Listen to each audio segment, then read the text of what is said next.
ආයිබෝවන් කොහොමද ඉතින් ඔයාලට කාලෙකින් වීඩියෝ එකක් දාන්නත් බැරි වුණා. ඉතින් අද දවසේ මම ඔයාලට කතා කරන්න යන්නේ පළමුවෙන්ම සමාවිල්ල ගන්න ඕනේ. මොකද ඉන්බොක්ස් ඇවිල්ලා ගොඩාක් අය කියනවා අනේ ඔයා මේ රීඩින් එකක් දාන්න නැත්තේ මොකද කියලා අහලා තියෙනවා. අනේ එයාටත් බොහොම ස්තුතියි. ඕන්න එහෙනම් අද දවසේ ඒ සියලුම දෙනාට මගෙන් ලැබෙන රීඩින් එක. ඉතින් ආදරණීය යාළුවනේ ඔයාලා මේ වෙනකොට තමන්ගේ යම් ඉලක්කයක් වෙත ගමන් කරන කෙනෙක් වෙන්න ඕනේ. ඒ කියන්නේ සමහර විට ඔයාගේ ජීවිතේ හඹාගෙන යන දෙයක් ඔයාගේ ජීවිතේ මම මේ ඉලක්කයට යනවාම කියන තැන ඉන්නා වූ කෙනෙක් වෙන්න පුළුවන්.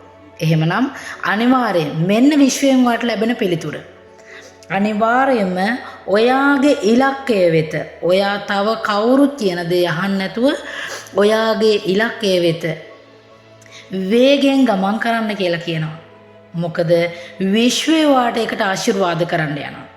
මොකද ඔයා මේ වෙලාවේ කවුරුත් කියන දෙයක් නෙමෙයි.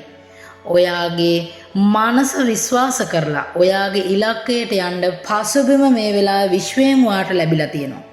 ඒ නිසා විශ්වාස කරන්න ඔයාගේ මොනියම් හෝ කරුණු කාරණාවක් නිසා ඔයාගේ ඉලක්කයට යනවද? එහෙම නැත්නම් අපි ඔයව හිතනවද මම මේ කෝස් එක කරලා මම මේ ඉලක්කයට යනවා. එහෙම නැත්නම් මම මේ බිස්නස් එක කරලා මම මගේ ඉලක්කයට යනවා. එහෙම නැත්නම් මම මේ භාවනාව කරලා මගේ ආධ්‍යාත්මික තත්ත්වය ගොඩනගනවා. එහෙම යම් කරුණු කාරණාවක් හිතනවද? ඒකාන්තයෙන්ම මේක විශ්වයෙන් වාට ලැබුණ පිළිතුරක්. අනිවාර්යයෙන්ම ඔයාගේ ඉලක්කයට යන විට කිසිදු එන්නා වූ බාධක මොනියම් දෙයක් ආවත් ඔයා ජයග්‍රහණය කරනවාමයි. ඒක ඒකාන්තයි. ඒ නිසා විශ්වාස කරන්න උතුම් වූ විශ්ව මාතාව ඔයාට පිහිට වෙන්න යනවා. ඒ වගේම උතුම් වූ අපගේ බාධක දුරු කරන්නා වූ උතුම් වූ මහා ගණ දෙවියන් අපිට ආශිර්වාද කරනවා නිසකයි. ඒ වගේම විශ්වාස කරන්නට මා භද්‍රකාලි මෑණියෝ විශ්වාස කරන කෙනෙක් නම් එයාටත් අනිවාර්යයෙන්ම මෑණියන්ගේ පිහිට ආශිර්වාදය ලැබෙනවා සත්‍යයි. එනම් විශ්වාසයෙන් යන්න මොනියම් කරුණු කාරණා බාධක ආවත් ඔයා මේකෙන් දුවනවා. මේ දුවන මාර්ගයේදී ඔයා ජයග්‍රහණය කරනවාමයි. අතිශයින් මේ වෙලාව ඔයා ක්‍රියාකාරී වෙලා ඉන්නේ. මොන ප්‍රශ්න ආවත් මට මේක ලාභ වුණත් පාඩු වුණත් ඇති වුණත් නැති වුණත් මේක කරනවා කියලා නේද? අනිවාර්යයෙන්ම ඔයා දිනනවා.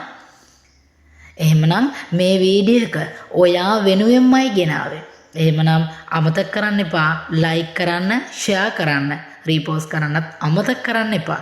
එහෙනම් ඔයාලා හැමෝටම ගණ දෙවියන්ගේ පිහිට ආශිර්වාදයේ නිසකවම ලැබේවා. තෙරුවන් සරණයි.